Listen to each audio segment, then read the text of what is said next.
Have you ever wondered what secrets hide behind the velvet ropes of Hollywood's most exclusive party secrets, so dark, so twisted, that even a legend like Prince couldn't escape their grip? What if I told you that on one unforgettable night, the Purple One himself, Prince Rogers Nelson, walked into a world where fame's glittering mask slipped, revealing a horror that may have changed him forever? Welcome to the night Prince saw too much, a true horror story of Hollywood's elite.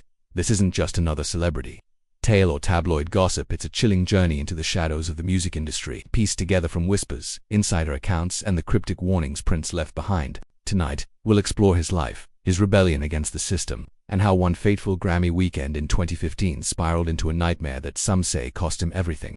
So, grab a drink, dim the lights, and hit that like button if you're ready to question everything you thought you knew about Hollywood. Don't forget to subscribe and ring the bell. We're about to unravel a story that'll keep you up at night. Let's dive in. Before we step into the darkness of that night, let's paint the picture of who Prince was, not just the artist, but the man who dared to challenge the machine. Born June 7, 1958, in Minneapolis, Minnesota, Prince Rogers Nelson was a prodigy. Picture a skinny kid, barely taller than the pianos he mastered, growing up in a working-class neighborhood. His parents, both musicians, split when he was young, leaving him to navigate a world of poverty and prejudice. But music, that was his escape. By age 19, he signed with Warner Brothers, dropping his debut album For You in 1978. It was raw, funky, a hint of the genius to come. Then came Purple Rain in 1984, a cultural earthquake. The album sold over 25 million copies worldwide, blending funk, rock, and soul into something that defied genre. Prince wasn't just a star, he was a revolution. But here's where it gets juicy. Prince wasn't just about music, he was about control. He wrote, produced, and played nearly every instrument on his albums. Imagine a 20-something telling a major label, "Nah, I'm doing it my way." That was Prince. By the early 90s, though the honeymoon with Warner Brothers soured, they wanted radio-friendly hits. He wanted to release sprawling experimental albums. The clash exploded in 1993 when Prince changed his name to an unpronounceable symbol. Why? He called it a protest against slavery in the music industry. In a 1995 interview with Rolling Stone, he said, "The record company owns your name, your likeness, your music. That's not freedom, that's a plantation." He scrawled slave on his cheek during performances, a middle finger to the executives. This wasn't just ego. Prince saw the industry's dark side early. Insiders like former manager Owen Husney later revealed Prince was aware of payola to get songs on radio and rigged award shows. One story from 1985, at an Oscars after-party, Prince overheard a producer joking about sacrificing a young actor's career to bury a scandal. Disgusted, he left early, later channeling that anger into songs like Sign O' the Times, a 1987 track lamenting AIDS, drugs, and systemic corruption. He wasn't just singing, he was warning. By the 2000s, Prince's rebellion deepened. He embraced spirituality, becoming a Jehovah's Witness in 2001, which made him rethink fame's temptations. He spoke out against the internet's control, famously saying in 2010, "The internet's completely over. It's like MTV at one point. It was hip, and suddenly it became outdated." But it was his 2009 interview with Tavis Smiley that raised eyebrows. Prince, eyes intense, said Dick Gregory really moved me. He said something that we all know is happening, but we don't want to talk about: chemtrails. Chemtrails from planes were a conspiracy hot topic. Prince wasn't just dabbling in theories, he was pointing fingers at hidden powers. On forums like Reddit's Our Conspiracy, fans latched onto this. Prince as a truth-teller exposing the elite's agendas. So, who are these elite?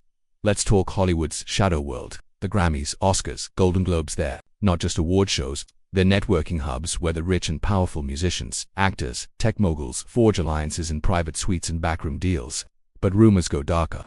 Secret societies, occult rituals, initiations for fame. Think Jay-Z's alleged Illuminati ties or Lady Gaga's cryptic performance art. Books like Hollywood Babylon by Kenneth Anger detail satanic parties in the 1920s, with stars like Clara Bow-Kott in Scandal. Fast forward to the 2010s, whispers of Marina Abramovich's spirit-cooking dinners attended by Alistair's. Prince, spiritual and skeptical, avoided these circles when he could. He hosted his own legendary after-parties at Paisley Park, free of Hollywood's taint.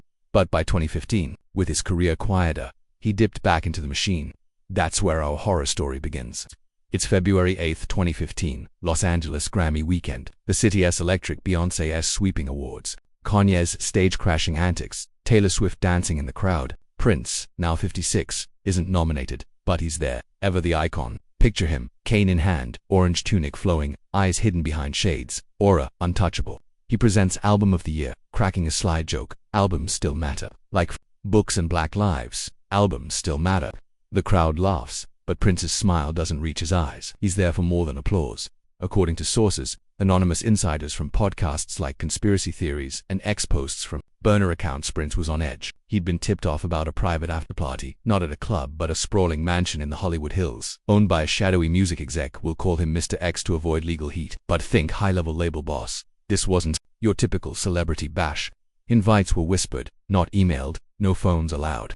Security tighter than Fort Knox. The guest list: Hollywood's untouchables, an Oscar-winning director, a pop diva with a sudden career surge, a tech billionaire, dabbling in film. Prince, ever curious, ever defiant, wanted in not for fun, but for truth. Here's where it gets wild. Prince had a plan. A close associate, let's call him Alex, a sound engineer who'd worked on 3121 later, shared the story on a now-deleted X thread. Prince, paranoid about industry control, had acquired hidden cameras, tiny lenses sewn into his jacket, a prototype from a tech friend in Silicon Valley. Alex was his backup, parked outside the mansion, monitoring the feed on a laptop. Prince's mission: expose what he called the binding of souls. They're not just parties, he told Alex, they're rituals. They trade power for loyalty. The party starts innocently enough. Picture a grand hall, crystal chandelier, champagne flutes clinking, laughter echoing off marble floors. Alistair's mingle. Imagine a rapper in a velvet suit chatting with an actress fresh off a blockbuster. Prince slips in through a side entrance, his cane tapping softly. His camera captures it all: the glitz, the fake smiles, the tension beneath. But around midnight, the vibe shifts. A select group, about 20 people, is ushered through a hidden door. Prince follows, his heart pounding. The feed shows a narrow staircase descending into a basement. Stone walls, cold air, symbols etched faintly, eyes in pyramids, inverted crosses, runes that scream ancient and wrong. The chamber below is something out of a nightmare. Candlelight flickers, casting long shadows. An altar sits at the center. A golden chalice, feathers from exotic birds, a cloth stained with something dark blood. Incense chokes the air, masking a metallic temps. The group forms a circle, faces partially masked but recognizable to those in the know. There's a director, whose films dominate summer, a singer whose album inexplicably topped charts, a mogul whose app tracks your every move. The leader, a hooded figure, rumored to be Mr. X, steps forward. His voice is low, commanding, in Norman Lucy's Obscuri, Pactum Eternum, Latin for, in the name of dark light, eternal pact. What unfolds is pure horror. The ritual, that begins with chants Latin or something older, guttural. Each participant steps forward, confessing sins for power. One admits to burying a rival's career with planted scandals. Another brags of influences ensuring Grammy wins. A third, a tech exec, whispers about data harvested for control. They prick their fingers, drip blood into the chalice, sip from it as vows are made. Loyalty to the order. Prince's mic catches his shallow breaths. He whispers, "This is it." The truth they hide. Then, the air shifts. Candles flicker as if caught in a gust. Shadows move to fluid, too, alive. In the corner, something appears. A figure, tall, not quite human, horns, or a trick of light. Its eyes glow, locking onto Prince. The feed cuts to static. Alex, outside, panics, texting Prince, "Get out." Hours later, Prince emerges, pale, trembling. "They know," he mutters to Alex. "They saw too much through me." The weeks after February 2015 are a slow descent.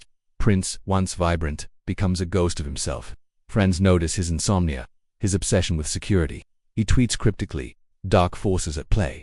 Watch the skies." Show tweet: he cancels shows. Holes up in Paisley Park. Alex claims Prince planned a tell-all with the footage as proof. But the footage, gone. Alex destroyed his copy, terrified after glimpsing the end, that glowing-eyed entity, whispering names of the powerful. On April 15, 2016, Prince is hospitalized for flu after an emergency plane landing. Rumors swirl. Overdose attempt. Poisoning. 6 days later, April 21st, he's found dead in his Paisley Park elevator. Official cause: accidental fentanyl overdose. But the questions pile up. Prince was vegan, health-conscious, with no public history of opioid abuse. His final tweet, April 14th, "I am transformed." Coincidence or a final warning? Conspiracy communities explode. On X, users like @TruthSeeker88 post threads. Prince saw the elite's rituals. They silenced him. Others point to his chemtrail comments, his industry battles. The missing footage becomes a holy grail for truthers. Alex, now in hiding, claims he's been followed. "They don't let you walk away," he told one podcast before going silent. This isn't just about Prince. Hollywood's horror runs deep. Think Corey Feldman and Corey Haim, exposing pedophile rings in the 80s. Britney Spears' conservatorship, a 13-year cage controlled by her father and industry insiders. Dave Chappelle fleeing to Africa, citing Hollywood's sick culture. Then there's Jeffrey Epstein, whose island hosted elites from film to finance. Prince's story fits the pattern. See too much, pay the price. Let's zoom out. Bohemian Grove, A real retreat in California. Hosts moguls like Reagan and Nixon for mock sacrifices to a giant owl statue. Creepy, sure, but Hollywood's version might be subtler rituals as networking, loyalty sealed with fear. Marina Abramovich's spirit cooking events, attended by Gaga and Jay-Z, fuel speculation. Are these symbolic or something more? Prince, a spiritual man, abhorred this. His 2013 track, Da Bourgeoisie, jabs at industry fakeness with lyrics like, "You can't handle the truth, so you hide in the booth." Let's return to that basement, because the scene deserves a deeper dive. Imagine the air thick with incense, the metallic temps of blood underneath. Candles form a pentagram, their flames trembling as chants rise. Pactum eternum, pactum eternum. The hooded leader, Mr. X, holds the chalice, his voice hypnotic, your soul for eternity, your fame for obedience. One by one they confess. A director admits to tanking a rival's film. A singer whispers about a deal for a album. A tech mogul laughs about owning fans through data. The chalice pursues blood mixed with wine, sipped like a sacrament. Prince, hidden in the shadows, feels his heart race. His mic catches a faint prayer. God, protect me. Then, the entity. It's not just a shadow. Its tall, cloaked eyes like burning coals, horns or twisted branches. It moves fluid, unnatural. It whispers names, politicians, CEOs, stars. The room freezes. The leader bows. Prince's camera shakes. He whispers, "This is real." Static, darkness. Prince's death left a void, but his warnings echo. His music, Purple Rain, Kiss 1999, lives on. But his fight against the elite's control is his true legacy. Did he see too much? Was his death a tragic accident or a calculated silencing? You decide. Drop your thoughts in the comments. And let's keep this conversation alive. What we know, Hollywood's elite play games we can't imagine. From Epstein to #MeToo to Prince, the pattern is clear. Power demands sacrifice. Whether it's literal rituals or metaphorical deals, the cost of fame is steep. Prince paid it, and his story is a chilling reminder. The truth comes at a price. Thanks for watching and subscribe until next time.